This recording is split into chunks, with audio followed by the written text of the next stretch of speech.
warahmatullahi wabarakatuh. Perkenalkan, nama saya Suci Rahmawati. Saya dari kelas 1F, Fakultas Keguruan dan Ilmu Pendidikan.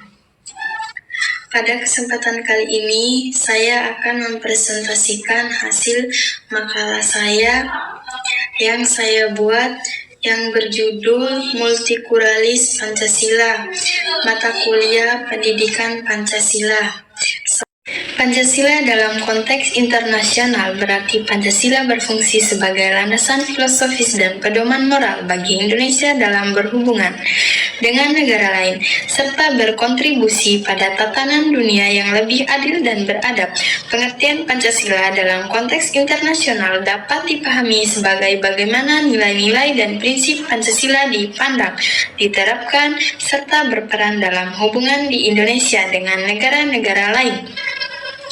Pengertian Pancasila dalam konteks internasional. Pancasila dalam konteks internasional adalah landasan nilai dan identitas nasional Indonesia yang digunakan sebagai pedoman dalam berinteraksi dengan masyarakat global.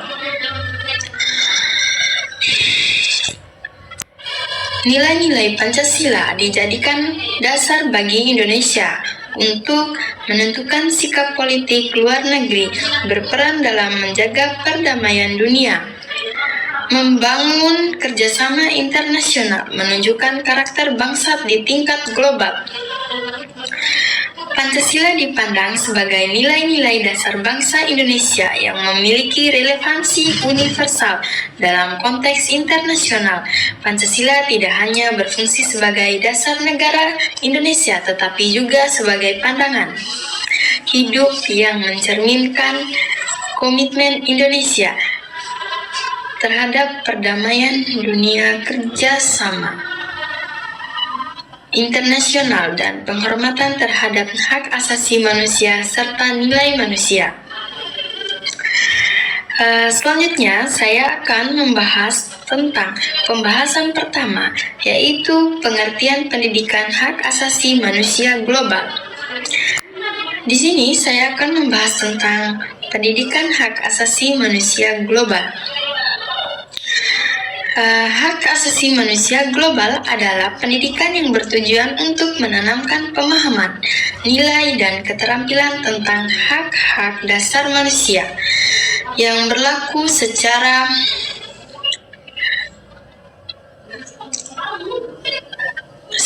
universal, serta mendorong peserta didik untuk menghormati, melindungi, dan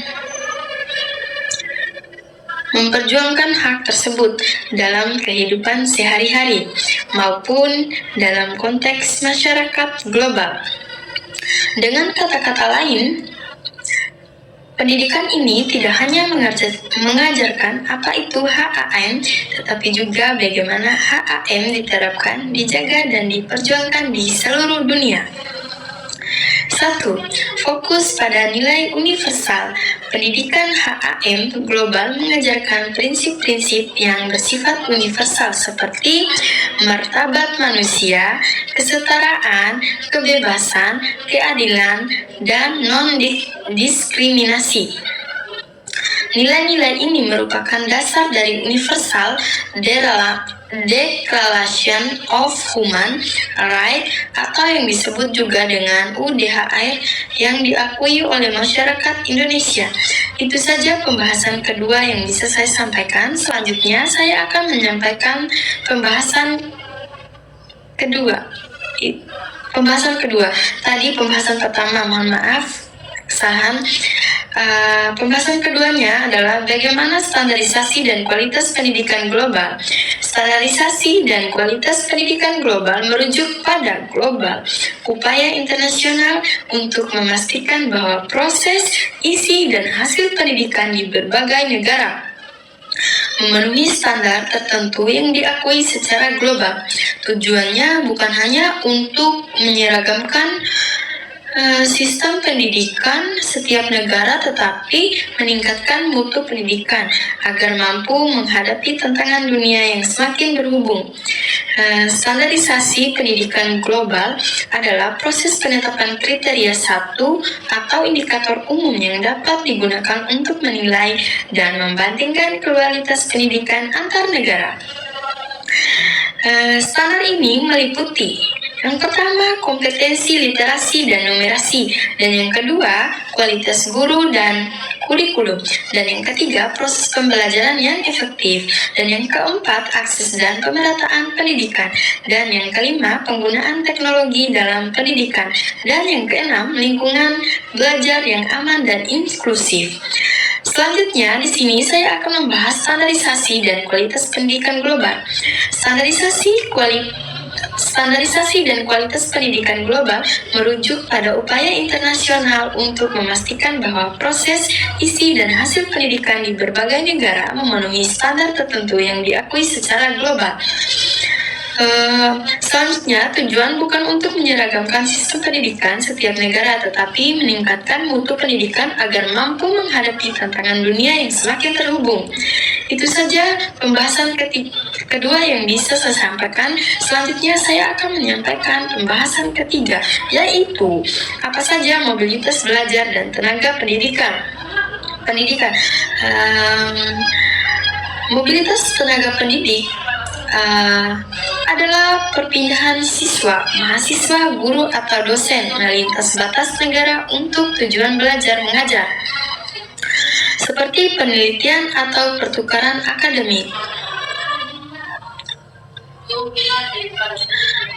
Mobilitas ini menjadi salah satu ciri utama pendidikan global karena mendorong pertemuan mobilitas pelajar dan tenaga pendidik adalah perpindahan atau pergerakan peserta didik dan tenaga pendidik dari satu tempat ke tempat lain, baik dalam skala lokal, nasional, maupun internasional untuk tujuan belajar, mengajar, atau meningkatkan kompetensi.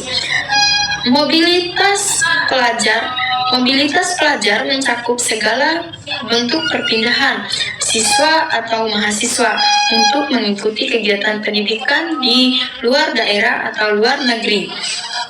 Selanjutnya, di sini saya akan membahas pembahasan keempat, yaitu mengapa pendidik sebagai alat diplomasi dan kerjasama internasional.